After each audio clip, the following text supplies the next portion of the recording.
आज यहाँ पर आना हुआ, क्या वजह है, क्यों आना हुआ है? कई साल के बाद मजबूर होकर आज नगर निगम परिसर में आना पड़ा। 8-9 दिन पहले एक फौजी जन्म मृत्यु पंजीकरण के लिए यहाँ आया था और इन कर्मचारियों ने मिलकर उसको पीटा।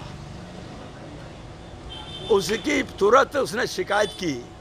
शिकायत में जांच हुई, उसने मौके पर शिनाख्त कर दिया कि ये कर्मचारी थे और अभी तक फाइल दौड़ रही है। उन कर्मचारियों के खिलाफ कार्रवाई नहीं हुई। वो फौज का सिपाही जो देश की सीमा पर हमारी निगरानी करता अपने जान दांव पर लगाकर, अगर वो आज अपने काम से आए तो उसे हम पीटेंगे। मैं उस कारण से नगर निगम परिसर में आज आया। जन्म मृत्यु पंजीकरण के भ्रष्टाचार को मैं पहले से उठा रहा हूँ। ये कोई डॉक्टर हैं गजेंद्र जी, वो ये कहते हैं मेरा काम नहीं है, ज़बरदस्ती मुझसे लिया जा रहा है। मैंने उनसे कहा नहीं कर बास की काम है तो छोड़ो, इस्तीफा दो, सीएमओ की सर्विस में जाओ, यहाँ जो आएगा वो करेगा। लेकिन ये कोई तर्क नहीं कि जब तक तुम पर रजिस्ट्रार का चार्ज रहेगा तब तक बेईमानी होती रहेगी। मेरे सामने 6 महीने से एक व्यक्ति दौड़ रहा था, उसको नहीं दिया, और जब मैंने घुड़की दी तो हाथ के हाथ निकाल के उसका जन्म प्रमाण पत्र बच्चे का दे दिया। मुझे सामने प्रमाण मिल गया। इसका मतलब है कि इनको पैसे दो और इनके इस पैसे से इनके कुत्ते इसी में सो रहे हैं, लड़के इनके दून स्कूल में पढ़ रहे हैं। ये नहीं चलेगा। आम जनता के साथ उत्पीड़न बर्दाश्त नहीं होगा। भाजपा का एक एक कार्यकर्ता इनकी जान की पे लग जाएगा, पीछे नौकरी करना हराम कर दूंगा।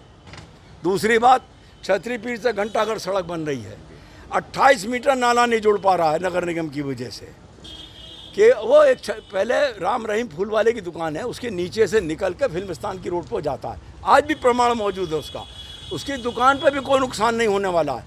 एक 10 दिन को ज़्यादा नुकसान होगा, वो उसको उठा के नाला जोड़ देंगे पीछे की तरफ, फिर दुकान बना लो।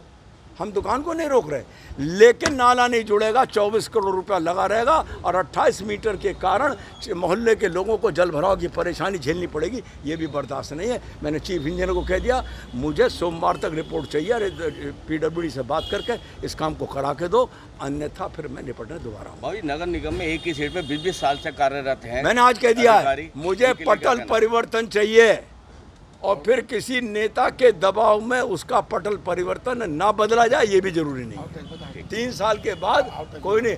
ऐसे हाउस टैक्स में हालत है, ऐसी जन्म मृत्यु पंजीकरण में हालत है, जनता से जुड़े हुए जितने ऐसी निर्माण में हालत है। तो अब इन हराम खाओं को ईमानदारी की कमाई खाएं, दाल में नमक बराबर खाएं तो भी समझ में आती है। लेकिन इसके कारण जनता का उत्पीड़न, मेरठ की जनता का उत्पीड़न नहीं होगी। भारतीय जनता पार्टी जिंदा है, जिंदा रहेगी। हमारी सरकार उत्तर प्रदेश में है, हम यहाँ हर तरीके से निपटने को तैयार हैं। सांसद जो लोग मारपीट करते नजर आ रहे हैं उन पर कोई कार्रवाई नहीं? अरे कार्रवाई अगर 3-4 दिन में नहीं होगी तो जो नई कार्रवाई कर रहे हैं उन पर कार्रवाई हो जाएगी। धन्यवाद सर।